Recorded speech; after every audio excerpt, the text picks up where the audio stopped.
नमस्कार मेरे सभी स्टूडेंट और नमस्कार मेरे सभी व्यूअर जो देख रहे हैं। पहले तो मैं आप सबको बहुत बहुत शुभकामनाएं देना चाहता हूं कि आपका कंपार्टमेंट का फॉर्म आ चुका है। ये सभी शुभकामनाएं मैं सिर्फ इसलिए नहीं दे रहा कि आपका फॉर्म आ चुका है, बल्कि मैं इसलिए भी दे रहा हूं जो आपकी डेट है कंपार्टमेंट एग्जाम की, वो भी इंक्रीज करी गई है। हाँ, हम मैंने प्रीवियस वीडियो भी इसके ऊपर बनाया था कि आपकी जो कंपार्टमेंट के एग्जाम की डेट है वो इंक्रीज होनी चाहिए। सीबीएसई से एक छोटी सी रिक्वेस्ट करी थी, मैंने ही नहीं बल्कि बल्कि सभी लोगों ने, बहुत सारे लोगों ने, सभी यूट्यूबर्स ने इस टॉपिक पे बात उठाई थी कि जो डेट है वो एक्सटेंड होनी चाहिए। उसका रीज़न ये भी है कि इस बार जो सीबीएसई ने री इवैल्यूएशन के लिए बच्चों ने डाली थी कॉपी, उनके मार्क्स नहीं बढ़े, उनका मोरल डाउन हुआ और उनको फिर से दोबारा से सारी पढ़ाई, जो उन्हें उम्मीद थी कि हमारे री इवैल्यूएशन में मार्क्स बढ़ेंगे, जबकि नहीं बढ़े, तो उन्हें दोबारा से सारी पढ़ाई करनी पड़ेगी और फिर से अपना वो मोरल बनाना पड़ेगा पढ़ाई के लिए। और सिर्फ उनको दिन कितने बचे उनके पास, 15 से 20 दिन। इतने कम दिन में वो कैसे, मतलब कैसे पढ़ाई कर पाएंगे, कैसी चीज़ें कर पाएंगे, ये सारी चीज़ें मैंने आपको बताई थी। इसलिए मैंने उस वीडियो में और जो पिछली 2-3 वीडियो डली हैं उनमें भी इसका जिक्र करा था कि सीबीएसई को डेट बढ़ानी चाहिए, बढ़ानी चाहिए, बढ़ानी चाहिए। हाँ, मैं ये नहीं कह रहा कि सीबीएसई तक मेरी वीडियो पहुंची हो, मेरी वीडियो सीबीएसई वालों ने देखी हो या और लोगों ने देखी हो। जबकि मैं तो ये कह रहा हूँ कि हमारी मेरी एज अ स्टूडेंट एंड जो और भी स्टूडेंट है जो इसके खिलाफ आवाज़ उठा रहे थे, और जो सभी यूट्यूबर्स थे, टीचर्स थे, वो भी सब वीडियोस वगैरह बना रहे थे, उन सब की आवाज़, हम सब की आवाज़ सीबीएसई तक पहुंची। सीबीएसई ने इस टॉपिक को बहुत ही गंभीरता से लिया। अभी तक सीबीएसई ने वैसे कोई सही डिसीजन लिया नहीं था अभी तक। 1.5-2 महीने से जब से रिजल्ट आया है तब से बस एक ही डिसीजन लिया था, रीवैल्यूएशन की फीस कम करके, और कोई भी डिसीजन लिया नहीं था। लेकिन मैं सीबीएसई का बहुत बहुत धन्यवाद करना चाहता हूँ इस वीडियो में। उसका रीज़न ये है कि आपने हम सबकी डिमांड रखी, आपने हम सबकी वीडियोस वगैरह हो भी सकता है देखी, हम सबकी आवाज़ को आपने बहुत अच्छे से डिस्कस करा अपने जो अपने सीबीएसई के हेडक्वार्टर वगैरह में, जहाँ पे भी आपने डिस्कस करा, मीटिंग वगैरह करी होगी, और उसलिए आपने डेट को एक्सटेंड करे हो 15 से 28 जून तक। इस डेट को आप लेके आए कंपार्टमेंट एग्जाम की।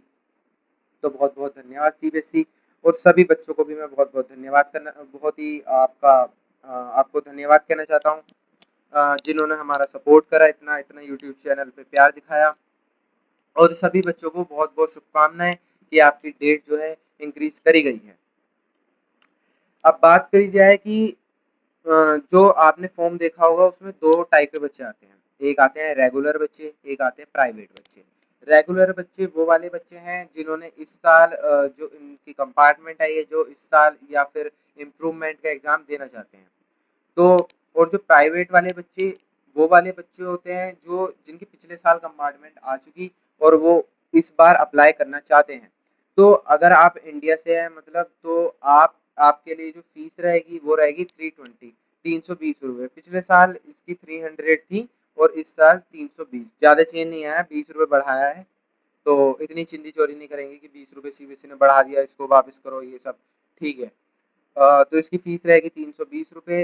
जिन्होंने भी अब जो रेगुलर वाले, हाँ एक और चीज़, जो रेगुलर वाले बच्चे हैं वो अपने स्कूल वालों से कांटेक्ट करें, जिन्होंने जिनकी इस साल कंपार्टमेंट आई है, उनका जो फॉर्म है कंपार्टमेंट का स्कूल वाले भरेंगे। और जो प्राइवेट वाले बच्चे हैं उनको खुद से ही अपना फॉर्म भरना पड़ेगा। तो आप किसी सेंटर पे चले जाएं, कैफ़े पे चले जाएं, वो भर देते हैं, या फिर खुद से अपने माता पिता से भरवा लें प्राइवेट वाले बच्चे।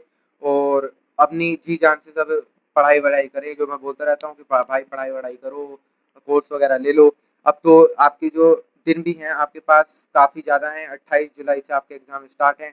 और एक और चीज़, कोई लोग कह रहे थे कि ये डेट गड़बड़ है, 28 जुलाई गड़बड़ है। भाई मैं बता दूं, 28 जुलाई बिल्कुल सही डेट आपको दी गई है, बहुत दिन दिए गए हैं। वो इसलिए कह रहे थे कि क्योंकि आपका रिजल्ट कब आएगा, फिर 28 जुलाई के बाद आपका रिजल्ट आने में टाइम, देखो टाइम तो लगेगा, ठीक है। आप 15 जुलाई को भी आप एग्ज़ाम देते, तो जिन जिन बच्चों के थे तब भी तो आपका, मतलब जो कॉलेज की डेट थी वो तो निकल ही जाती ना, मतलब निकल ही जाएगी। रियलिटी तो ये है कि कई सारे कॉलेज की अब जो वो है, एडमिशन प्रोसेस है वो बंद हो जाएंगे, वो तो तब भी बंद हो जाते हैं 15 जुलाई के बाद, वो 28 जुलाई के बाद भी बंद हो जाएंगे।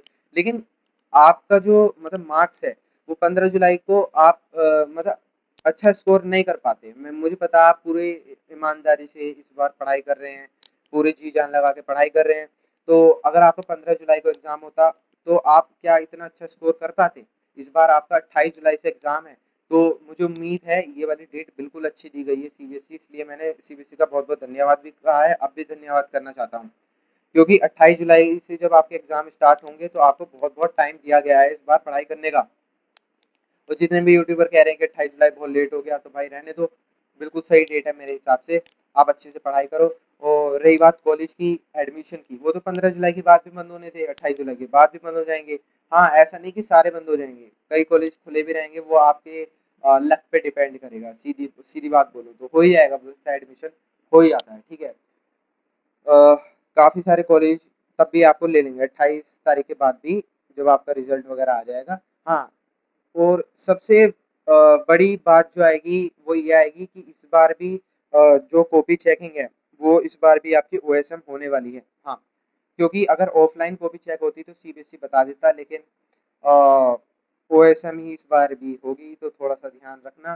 सीबीएसई आप भी थोड़ा ध्यान रखना, थोड़ी इस बार अच्छे से चेक करना, बच्चों की स्ट्रिक्टली चेक मत करना। जिन भी बच्चों की कंपार्टमेंट आई है या फिर इम्प्रूवमेंट बच्चे दे रहे हैं तो उनकी अच्छे से चेक करना। बस मेरी आखिरी विनती यही रहेगी, ठीक है, बस मेरी आखिरी, बस सीबीएसई से मैं फिर से यही उम्मीद लगाता हूँ और रिक्वेस्ट करता हूँ कि भाई अब जो कंपार्टमेंट के बच्चे देंगे वो उनकी चेकिंग थोड़ी लीनियंट करना, आसान करना। हाँ, मैंने ये भी सुना है कि पेपर जो है कंपार्टमेंट का टफ आता है, तो भाई इस बार तो मत बनाना, ठीक है, क्योंकि आपके अगर कंपार्टमेंट का पेपर भी टफ आया और चेकिंग भी डिफिकल्ट हुई ओएसएम की वजह से, तो भाई बहुत बड़ा फिर से बवंडर मचने वाला है, ठीक है।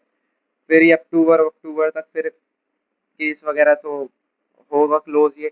तो बस यही रिक्वेस्ट रहेगी, पेपर इजी बनाना, चेकिंग भी इजी करना, बस। और आप अच्छे से पढ़ाई करते रहो। मैं मिलता हूँ किसी और वीडियो में किसी और टॉपिक के साथ में। तब तक के लिए जय हिंद, जय भारत, और धन्यवाद आप सभी का इतना सपोर्ट करने के लिए, और कॉन्ग्रेचुलेशन।